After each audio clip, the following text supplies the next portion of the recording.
There is a group of people who once lived in a world without the internet, yet were old enough to witness its explosion just as they stepped into adulthood.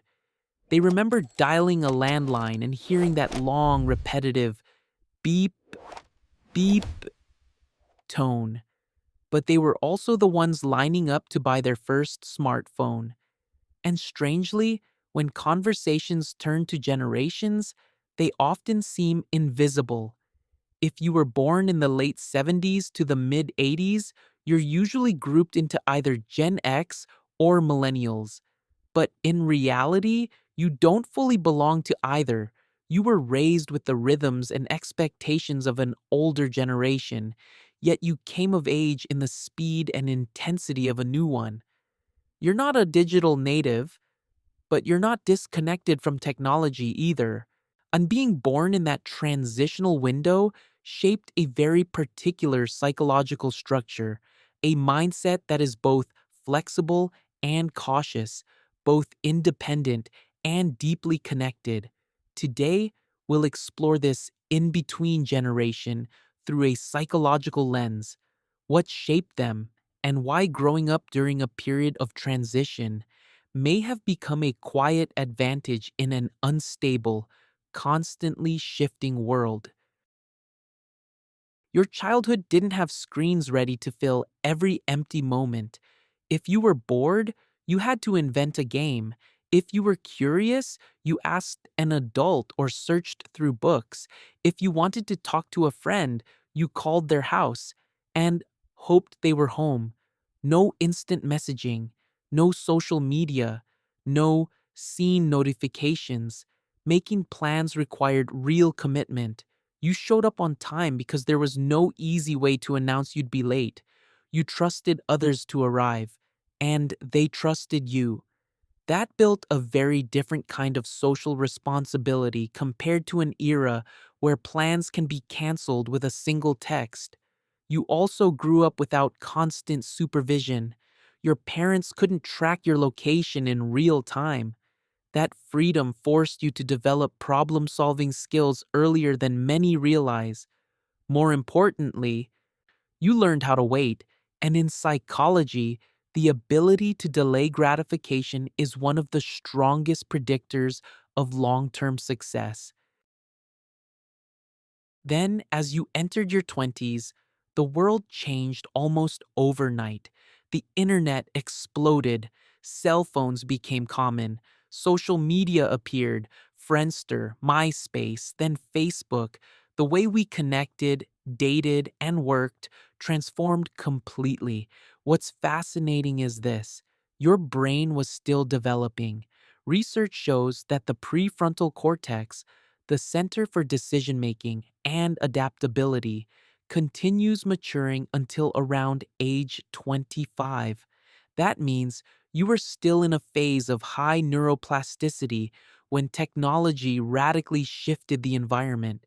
You were young enough to learn quickly, but old enough to remember before. You're not afraid of technology, but you're not entirely dependent on it either. If you've lived through both worlds, hey, comment the word middle or just type 1 below. Let's see how many people truly understand what it feels like to live between two eras. One of the biggest differences lies in how you relate to your own past. Your teenage years weren't documented moment by moment. The awkward phases, the mistakes, the questionable hairstyles, they exist only in memory and stories. No algorithm resurfaces them every year. Psychologically, that matters. Human memory isn't fixed, it's reconstructed every time we recall it. The brain softens the edges, reshapes the narrative, and allows us to grow without being trapped in who we used to be. But when everything is permanently stored online, that natural process shifts. Younger generations grow up in an environment where the past can always be dug up. You experienced something different. You know what it feels like to be allowed to forget, to change without digital evidence pulling you backward. And that creates a more flexible relationship with identity, one where you have space to evolve. Technology wasn't the only force shaping you. As many in this generation were beginning their careers, the 2008 financial crisis hit. The job market tightened, opportunities shrank, stability, which once felt within reach, suddenly seemed fragile. Early adulthood is when people build their sense of trust in the future. When that trust is shaken, the psychological impact can last for decades. Those who experience financial instability in their 20s often develop stronger defensive patterns, saving more aggressively, avoiding risk, or carrying a quiet belief that everything could collapse at any time. This creates an interesting paradox. You are extremely adaptable when it comes to technological change, yet financially cautious. You learned early that the world can shift quickly and not always in your favor. That blend of flexibility and restraint is a defining psychological signature of this transitional generation. You carry contradictions without feeling threatened by them.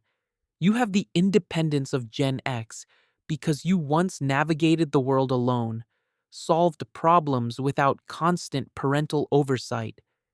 But you also carry the connectivity of millennials because you came of age with the internet expanding communities beyond geography. You believe in technology, but you're not naive about it. You understand the benefits of social media, yet you recognize the cost of constant dependence. You can sit at a cafe for hours without checking your phone, but you can also adapt to new software within days. Holding opposing traits at once is your strength. If you feel both analog and digital, leave a comment below. I'd love to know how many people are living these paradoxes without ever having named them. Living between two eras allows you to see both what was gained and what was lost. You remember undivided presence, conversations uninterrupted by notifications, the anticipation of waiting for a call, days not flooded by endless information. But you're also grateful for instant connection, limitless learning, and career paths that never existed before. You're not overly nostalgic because you understand the convenience of modern life. Yet you're not blindly future obsessed either because you recognize the cost of fragmented attention. Seeing both sides makes you less extreme. You don't romanticize the past and you don't idealize the future. You live in dynamic balance. And in a world that changes rapidly, that may be one of the most valuable psychological skills of all. The generation born between 1976 and 1985 does not stand out because of its size, but because it grew up at a pivotal turning point in modern history. They experienced an analog childhood and came of age alongside the digital revolution. Their minds were flexible enough to adapt to new technologies, yet they carry enough memories to appreciate the value of the old world.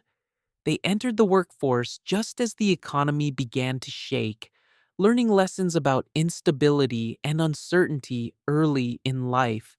In short, this transitional generation carries three defining traits: high adaptability, a cautious mindset about safety and stability, the ability to hold contradictions without losing themselves. You may not fully belong to Gen X. You may not completely identify as a millennial either. But perhaps that sense of not entirely belonging anywhere has become your greatest strength in a constantly changing world.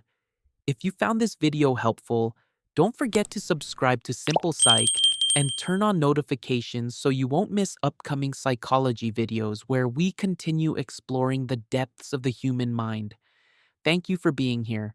See you in the next video.